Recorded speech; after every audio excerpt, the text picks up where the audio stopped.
குருவிலாம் நீங்க பார்க்கலாம். குருவிகள்லாம் எப்படி தெரியுமா கூடு கட்டுது? அந்த குச்சிகளை எடுத்துட்டு வந்து அப்படி கூடு கட்டும். கூடு கட்டி அதை முடிக்கிற நேரத்துல மழையில் அந்த கூடு கீழே விழுந்து விட்டால் அந்த குருவி மீண்டும் அந்த கூடை எடுத்து வைத்து தொடராது, புது கூடு கட்டும்.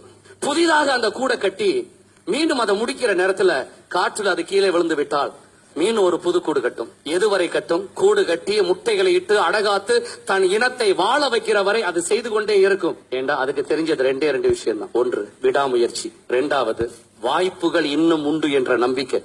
எத்தனை தடவைகள் கூடு கீழே விழுந்தாலும் அது மீண்டும் ஏன் பறந்து போகுது? இதே மாதிரி இன்னும் 1000 கூடுகள் கட்ட இந்த உலகத்துல வாய்ப்பு இருக்குன்னு நம்புது. யாரோ ஒருத்தருக்கு உங்களை பிடிக்காட்டா இனிமே எல்லாருமே உங்களை வெறுத்துருவாங்களா? ஏதோ ஒண்ணுல தோல்வி அடைஞ்சிட்டா இனிமே நம்ம நல்லாவே இருக்க மாட்டோமா? யார் சொன்னது?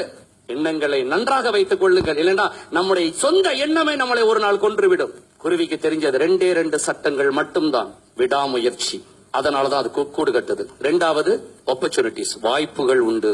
எந்த குருவியாவது 5 தடவை கூடு கட்ட முயற்சி பண்ணி 5 தடவைகளும் கூடு பாதியோடு கீழே விழுந்த உடனே இனிமே வாழ்க்கை முழுவதும் கூட கட்டக்கூடாதுன்னு நொந்து போய் நேரா கிஸ்ஸா சைவைக்கு மேல பறந்து பொத்துண்டு உளுந்து எந்த குருவியாவது தற்கொலைப்படி கிடக்குதா? யாரோ உங்களை திட்டா என்னங்க, நீங்க கெட்டவராக இருந்தாலும் உங்களை திட்டுவார்கள். அதே நேரத்தில் அவர்களை விட நீங்க சிறப்பாக இருந்தாலும் உங்களை திட்டுவார்கள்.